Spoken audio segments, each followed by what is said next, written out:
Yeah sir, అందరికీ నమస్కారం అండి.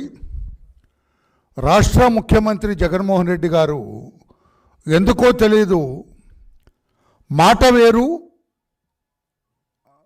ఆయన చేసే పని వేరు. మాటలు దళితులకు ఎన్నో వరాలు ఇస్తాడు, దళితులను అగ్ర పీఠాన కూర్చోబెడతానని చెబుతాడు. కానీ చేతల్లోకి వచ్చేటప్పటికి తద్భిన్నంగా అధోపాతాలానికి అనగదొక్కుతున్నాడు జగన్మోహన్ రెడ్డి గారు. దళితుల విషయంలో ఆయన మాట వేరు, ఆయన చేత వేరు అని చెప్పడానికి చాలా బాధపడుతూ ఉన్నా. నమ్మారు దళిత వర్గాలు ఈయన మాటలు.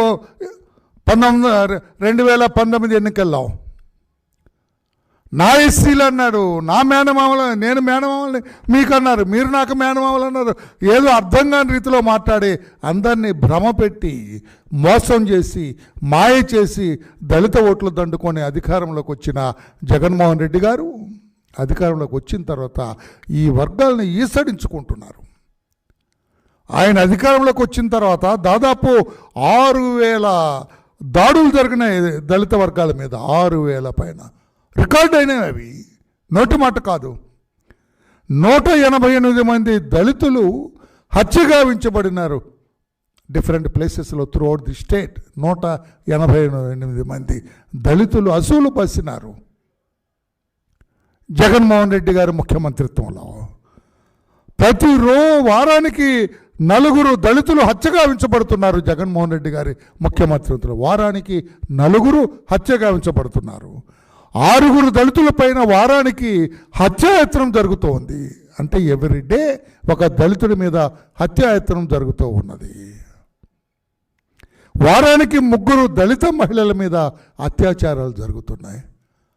ఇది పరిపాలన జగన్మోహన్ రెడ్డి గారు? దళితులకు రక్షణ ఉందా మీ పాలనలో?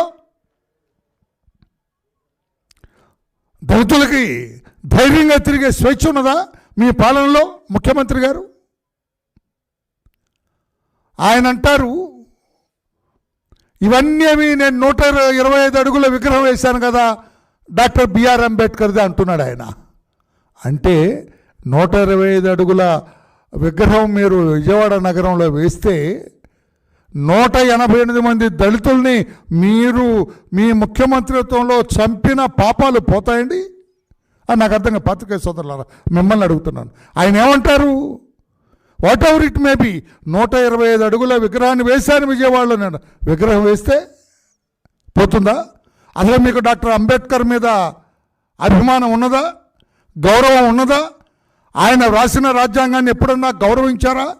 ఆయన ఐడియాలజీని ఎప్పుడన్నా పాటించారా మీరు? దళిత సోదరులు కూడా మంత్రులు, ఉప ముఖ్యమంత్రి, మంత్రులు, ఎంపీలు, ఎమ్మెల్యేలు ఎందుకయ్యా మీరు చావనా? ఎందుకు మీరు? ఆయన చంద్రబాబు గారు ముఖ్యమంత్రిగా ఉండగా దళిత విదేశీ విద్యా విధానానికి డాక్టర్ బిఆర్ అంబేద్కర్ పేరు పెట్టినారు. ప్రపంచ ఖ్యాతిగాంచిన మేధావి డాక్టర్ బిఆర్ అంబేద్కర్ అని గుర్తించి ఆ మహామనిషి పేరు పెట్టినారు చంద్రబాబు నాయుడు గారు. జగన్మోహన్ రెడ్డి గారు ముఖ్యమంత్రి అయిన తర్వాత విదేశీ విద్యా విధానం లేదు సరిగదా, ఆ పేరు తీసి జగన్ విదేశీ విద్యా విధానం అంట. జగన్కి విదేశీ విద్య ఏముంది? ఏ విదేశాల్లో చదువుకున్నావు?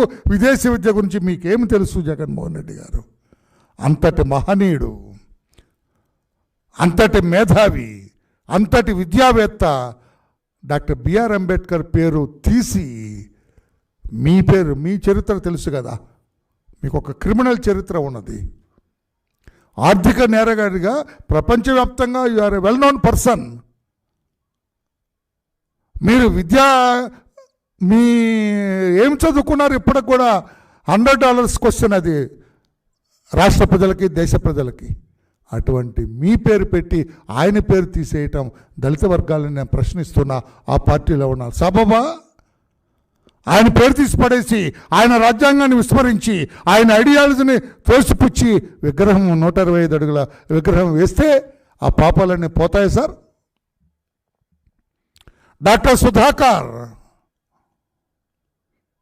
Best anaesthetist in the state, corona సమయంలో 3 మాస్కులు ఇవ్వండి అని అడిగితే అతను చంపేశారు. ఆ పాపం పోతుందా జగన్మోహన్ రెడ్డి గారు? మీరు 125 అడుగుల విగ్రహం వేసి ఆర్భాటంగా 404 కోట్లు ఖర్చు పెట్టాను. వాళ్ళకి తెలీదు, తెలంగాణ వాళ్ళకి 160 కోట్లే ఖర్చు పెట్టారు. నేను చూడు 404 కోట్లు ఖర్చు పెట్టాను గొప్పగా చెప్పుకుంటే డాక్టర్ సుధాకర్ చనిపోయిన పాపం పోతుందా? శిరోమండనం చేశారు వరప్రసాద్కి రాజమండ్రి పోలీస్ స్టేషన్లో. ఇసుక అక్రమ రవాణా జరుగుతుంది, మా బిడ్డలు ప్రమాదాలకు గురవుతున్నారని ప్రశ్నిస్తే చంపేస్తారు. ఆ పాపం పోతుందా? మీరు 125 అడుగుల విగ్రహాన్ని వేస్తే జగన్మోహన్ రెడ్డి గారు? ఒక దళిత మహిళ, దళిత యువతి, 4 దుండగులు మీ పార్టీ సానుభూతి పరులు ఆ అమ్మాయిని కిడ్నాప్ చేసి రేప్ చేసి వారం రోజులు ఆ అమ్మాయిని హింసపెట్టి పోలీస్ స్టేషన్ ముందు పడేస్తే తగిన న్యాయం జరగలేదా కుటుంబానికి? ఈ పాపం పోతుందా? 125 అడుగుల విగ్రహం మీరు విజయవాడ నగరంలో వేసి కలర్ఫుల్గా మీరు ఇనాగ్రేట్ చేస్తే నో. కిరణ్ కుమార్ ఒక దళిత యువకుడు, చాలా జీవితాన్ని చాలా ఊహించుకున్నాడు, మాస్క్ పెట్టుకోలేదని మీ వాళ్ళు తరిమి కొట్టి చంపితే ఆ పాపం ఊరికనే పోతుందా? విగ్రహం వేస్తే పోతుందా? కావల్ల దళిత బిడ్డ ఆత్మహత్య చేసుకున్నాడు అతను పోలీస్ స్టేషన్లోనే, పోతుందా ఆ పాపం? మీరు విగ్రహం వేస్తే మద్యం మత్తులో ఒక చిన్న పదం తూలాడు మిమ్మల్ని, తూలితే ఓంప్రసాద్ శవం అయిపోయినాడు తెల్లారేటప్పటికి దళితుడు కూడా చిత్తూరు జిల్లాలో. ఆ పాపం పోతుందా? మీరు 125 అడుగుల విగ్రహాన్ని వేస్తే గౌరవ ముఖ్యమంత్రి గారు? డాక్టర్ అచ్చెన్న, ఏ ఫేమస్ వెటర్నరీ డాక్టర్, హైయెస్ట్ పొజిషన్లో ఉన్నారు. మీ వైకాపా సానుభూతి పరులు అతన్ని కొట్టి చంపి పంట కలలో పడేస్తే 14 రోజుల తర్వాత శవం తేలింది డాక్టర్ అచ్చెన్నది. ఆ పాపం పోతుందా?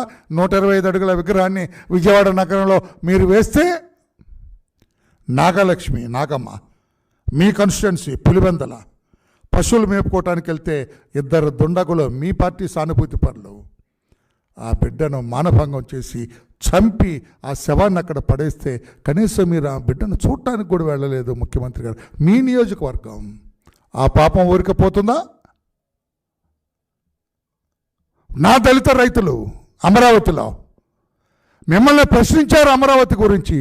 దళితులపైన ఎస్సీ ఎస్టీ కేసు పెట్టి దళితులకు బేడీలు వేసి బజార్లంతా ఊరేగించిన పాపం మీరు 125 అడుగుల విగ్రహం విజయవాడ నగరంలో వేస్తే 404 కోట్లు ఖర్చు పెట్టి వేస్తే తెలంగాణలో 160 కోట్లే, మీరు 404 కోట్లు ఖర్చు పెట్టి వేస్తే ఆ పాపం ఊరికనే పోతుందా? అదేమని ప్రశ్నించిన దళితులను ఎందుకు ఇబ్బంది పెడుతున్నారు? ఆ నాగమ్మను చంపిన వాళ్ళ మీద కఠిన చర్యలు తీసుకోండి అని మా పార్టీ నాయకులు, దళిత నాయకులు వెళ్తే వాళ్ళ మీద ఎస్సీ ఎస్టీకి కేసు పెట్టిన ఘనత మీది. ఈ పాపం ఊరికనే పోతుందా? జగన్మోహన్ రెడ్డి గారు 125 అడుగుల విగ్రహాన్ని మీరు వేస్తే ఐ డోంట్ అండర్స్టాండ్. చెబుతున్నారు 125 అడుగుల విగ్రహం వేసా ఇక దళిత ఓట్లని నాకే. మీ మాయ మాటలు నమ్మే స్థితిలో లేరు. శ్యామ్ కుమార్ కంచెకచెర్ల మీ వాళ్ళు కిడ్నాప్ చేశారు, కారులో తీసుకెళ్తున్నారు, కొట్టుకుంటూ తీసుకెళ్లారు, కాళ్ళతో కుమ్మారు. దాహం కొంచెం మంచినీళ్ళు ఇవ్వండి అంటే వాడిని కిందకు దించి చుట్టూ మీ వాళ్ళు నిలబడి బాధాకరం. నా దళిత బిడ్డ నోట్లో మూత్ర విసర్జన చేశారు పొగరబోతూ వైసీపీ వాళ్ళు. ఆ పాపం ఊరికిపోతుందా ముఖ్యమంత్రి గారు? మీరు 125 అడుగుల ఎత్తైన విగ్రహం వేస్తే what is this funny thing? ఆయనంటే ఇష్టం లేదు, ఆయన రాజ్యాంగం ఇష్టపడరు, ఆయన ఐడియాలజీ ఇష్టపడరు, విగ్రహం మాత్రం వేస్తారు. ఇది రాజకీయ కుట్ర దళిత సోదరులారా. దళిత ఓట్లు దండుకోవటానికి జగన్మోహన్ రెడ్డి గారు పన్నిన రాజకీయ కుట్ర మాత్రమే అని చెప్పి కూడా మీరు గమనించాలి. ఇంకా మనం ఇట్లా ఉండకూడదు, వెనకటి రోజుల్లో ఉన్నట్టు చైతన్యవంతులు అవ్వాలి. నిన్న అతని పేరేంటే, అతను వేమూరు ఎమ్మెల్యే మంత్రి నాగార్జున, ఏమిటి ఫంక్షన్ అతనిది, కన్సర్న్ మినిస్టర్ అతను పేరు ఎవరని చెప్పారండి. అసలు ఆ నాగార్జున కష్టపడ్డాడని ఒక పేరు చెప్పారా? ఎందుకు మీద పదేగా ఎందుకు చంకలు కొట్టుకుంటూ ఎగురుతూ ఎగిరెగిరి వెళ్తారు? సురేష్ ఎవరో దళిత మినిస్టర్ ఏమన్నా కనీసం వీళ్ళందరూ కష్టపడ్డారని ఒక పేరు చెప్పాడా? ఆ దేదీప్యమానం లైట్లు వెలుగులో ఆయన ముఖం వెలుగుతుంది తప్పితే మీ ముఖాన నెత్తురు చుక్కలేదు. దళితులు గమనించలేదనుకుంటున్నారా? మీకు ఎంత అవమానం జరిగిందో తెలీదా? మాకు దళితులు గమనించలేదా? 28,000 కోట్ల రూపాయల ఎస్సీ సప్లాన్ నిధులు దారి మళ్లించారు మీరు. ఎస్సీల మీద ప్రేమ ఉందా? ఈ పాపం ఊరికనే పోతుందా? విగ్రహం వేస్తే, అంబేద్కర్ విగ్రహం వేస్తే ఏమి జగన్మోహన్ రెడ్డి గారు ఊరికనే పోతుందా? ల్యాండ్ పర్చేసింగ్ స్కీమ్, దళితులకి భూమి ఉంటే ధైర్యంగా ఉంటుందన్న ఉద్దేశంతో ల్యాండ్ పర్చేసింగ్ స్కీమ్ కింద చంద్రబాబు నాయుడు గారు ముఖ్యమంత్రిత్వంతో వేలాది ఎకరాలు దళిత బిడ్డలకు ఇస్తే మీరు ముఖ్యమంత్రి అయిన తర్వాత ఒక్క ఎకరం అతను మీ పక్కనే ఉన్నాడు జూపుడి, అతను అడగండి. ముఖ్యమంత్రిగా చంద్రబాబు గారు దళిత వర్గాలకి ఎన్ని వేల ఎకరాలు పంచారు? మీరు ముఖ్యమంత్రిగా 1 ఎకరం కూడా పంచలేదు. ఈ విషయాన్ని అతన్ని అడగండి, నన్ను అడగక్కర్లా. మీ పక్కనే ఉన్నాడు జూపుడిని అడగండి. చచ్చినట్టు నిజం చెబుతాడు. మీరేం చేయలేదు జగన్మోహన్ రెడ్డి గారు, చంద్రబాబు గారు బ్రహ్మాండంగా చేశారని చెబుతాడు. చెప్పకపోతే ఆత్మవంచన చేసుకున్నట్టు లెక్క, ఆత్మవంచన చేసుకున్నట్టు లెక్క. ఎస్సీ ఫైనాన్స్ కార్పొరేషన్ ఏదో అన్నీ మీ ప్రతి అడుగు రాజకీయ లబ్ధి కోసమే. ఎస్సీ వర్గాలను మాయ చేయటం, మోసం చేయటం ప్రతి అడుగు. మాల కార్పొరేషన్, మాది కార్పొరేషన్, రెల్లి కార్పొరేషన్, ఏదో మొరటి సామెతలాగా అన్నీ ఉన్నాయి అసలు తప్ప. వాళ్ళు కూర్చోటానికి కుర్చీ లేదు, తిరగటానికి కారు లేదు, లోన్ ఇవ్వడానికి ₹1 డబ్బు లేదు. ఎందుకు చావనా? ఎందుకు ఆ కార్పొరేషన్లు? నేను అడుగుతున్న కార్పొరేషన్ చైర్పర్సన్స్ ముగ్గురిని మీరు 1 ఇన్నోవా కారు ఇచ్చారు. చంద్రబాబు గారు 7,000 ఇన్నోవా కార్లు ఇచ్చినారు. ఈ విషయం కూడా మీ చూపుని కానీ చెబుతాడు. అతనే ఆ రోజు చైర్పర్సన్ అక్కడ. మీరెంతమందిని వాళ్ళ కాళ్ళ మీద నిలబడేటట్టుగా దళితులకు ఇచ్చారు కార్లు? లేదే, 1 కారు ఇవ్వలేదే. చంద్రబాబు గారు 7,000 కార్లు ఇచ్చినారు. ఆ పాపం 1 కారు కూడా దళితులకి ఇవ్వని పాపం 125 అడుగుల విగ్రహం ఇస్తే పోతుందా జగన్మోహన్ రెడ్డి గారు అని చెప్పి నేను అడుగుతున్నా. ఈ రకంగా 28 సంక్షేమ పథకాలు చంద్రబాబు గారు పెట్టారు. 28 సంక్షేమ పథకాలు దళిత వర్గాల అభివృద్ధికి, వారి ఉన్నతికి, వారి వికాసానికి ఉపయోగపడితే మీరు ముఖ్యమంత్రి అయిన మొట్టమొదటి రోజే తీసిపడేశారు. అక్కర్లేదు, సంక్షేమం అక్కర్లేదు దళితులకు అని చెప్పి 28 సంక్షేమ పథకాలని తొలగించింది మీరు కదా జగన్మోహన్ రెడ్డి గారు. మరి ఎట్లా చెబుతారు మీరు? ఏ రకంగా చెబుతారు మీరు?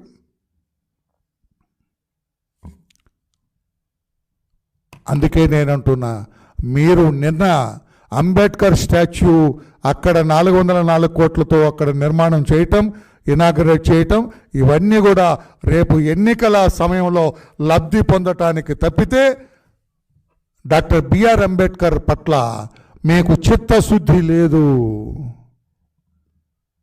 ఏదంటారు కదా, చిత్తం శివుడి మీద, భక్తి చెప్పుల మీద అని చెప్పి మీరు విగ్రహం వేసి దళితుల ఓట్లు దండుకోవటానికి తప్పితే ఆయన పట్ల, ఆయన రాజ్యాంగం పట్ల, ఆయన ఐడియాలజీ పట్ల చిత్తశుద్ధి లేదు అని చెప్పి కూడా తెలియజేస్తూ చివరగా ఒక హృదయ విదారకమైన మాట పత్రికా సోదరులారు చెప్పి నేను విరమిస్తా.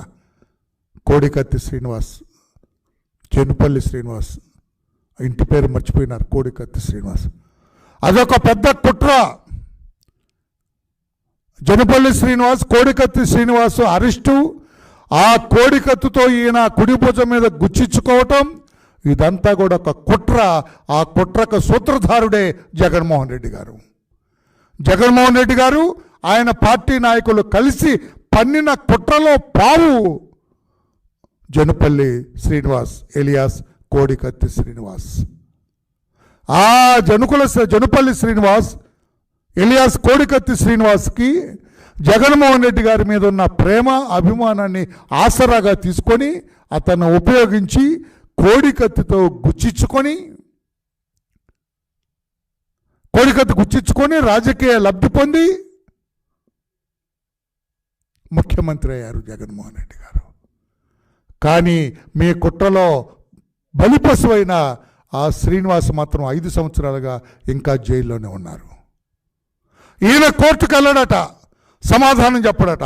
నేను అడుగుతున్నాను, NIA నేషనల్ ఇన్వెస్టిగేషన్ ఏజెన్సీ మీ దర్యాప్తు కూడా సరిగా చేయలేదు. మీరు దర్యాప్తు సరిగా చేస్తుంటే ఇది జగన్మోహన్ రెడ్డి గారు పన్నిన కుట్ర. రాజకీయ లబ్ధి కోసం, అధికారంలోకి రావటం కోసం హత్యాయత్నం అనే ఒక స్టేజ్ మేనేజ్డ్ డ్రామా అన్నాడు ఆయన. ఈ స్టేజ్ మేనేజ్డ్ డ్రామాలో ఈ జగన్మోహన్ రెడ్డి అభిమానైన మా దళిత యువకుడు జనుపల్లి శ్రీనివాస్ ఎలియాస్ కోడికత్తి శ్రీను ఒక బలిపశువు మాత్రమే. దీని వెనక కుట్రధారుడు జగన్మోహన్ రెడ్డి, ఆయన పార్టీ. అందుకనే I demand A discrete investigation. కూలంకషంగా దర్యాప్తు చేస్తే జగన్మోహన్ రెడ్డి ముద్దాయి అవుతాడు, కోడికత్తి శ్రీను ముద్దాయి కాదు, ఈ జనుపల్లి శ్రీనివాస్ ముద్దాయి కాదు. జగన్మోహన్ రెడ్డి గారు వారి పార్టీ నాయకులు ప్రథమ ముద్దాయి అవుతారని చెప్పి కూడా తెలియజేస్తున్నా. న్యాయస్థానాలను ప్రశ్నిస్తున్నా ఈ వేదిక మీద నుంచి. నేను 5 ఏళ్లుగా అతను ఏం నేరం చేశాడు సార్? కోడికత్తితో గుచ్చారు. చిన్న సెంటీమీటర్ కూడా లేదు, 1/2 సెంటీమీటర్ గాయమైతే 9 కుట్లు వేశారట. ఆ వండర్ఫుల్ మెడికల్ ఎక్స్పర్ట్స్ దయారట హైదరాబాద్. 1/2 సెంటీమీటర్ గాయానికి 9 కుట్లు ఎట్లా వేస్తారండి? కుట్టు మీద కుట్టేసినా కూడా 9 పట్టవు. అంటే this all stage managed drama. ఇక్కడ వైజాగ్లో ఎయిర్పోర్ట్ వాళ్ళు హాస్పిటల్కి తీసుకెళ్తే కుట్ర బయటకు పడుతుంది. చిన్న దెబ్బే సార్, కంగారు పడకండి జగన్మోహన్ రెడ్డి అంటారు. హత్యా ప్రయత్నం ఉండదు. పోలీసుకి స్టేట్మెంట్ ఇవ్వడానికి నిరాకరించాడు, అక్కడికి పోయినాడు ఆయన. తెలంగాణలో ఏం చేస్తారు? వైజాగ్లో ఇన్సిడెంట్ అయితే తెలంగాణలో ఏం చేస్తారు? అంతటి మేధావి ఈ కుట్రను కూడా వెలికి తీయాలని చెప్పి కూడా NIAని కోరుతున్నా. జ్యుడిషియరీ కూడా ఇన్వాల్వ్ అయ్యి, భారతదేశంలో ఎక్కడా లేదు ఒక 307 కేసులో 5 సంవత్సరాలు రిమాండ్ ఖైదీగా. అందుకే తెలుగుదేశం పార్టీ ఆ బిడ్డ చేస్తున్న నిరార్థ దీక్షకి, ఆ కుటుంబం విజయవాడలో చేస్తున్న ఆ దీక్షకి పూర్తి మద్దతు పలుకుతూ ఉన్నాం. న్యాయం జరగాల ఆ కుటుంబానికని తెలియజేస్తున్నాం. ఈ కేసులో జగన్మోహన్ రెడ్డి ప్రథమ ముద్దాయి కనుక అతని కుట్రను వెలికి తీయాలని చెప్పి కూడా డిమాండ్ చేస్తున్నాం. Thank you everybody. Any question on this? You are at liberty to ask me. Thank you.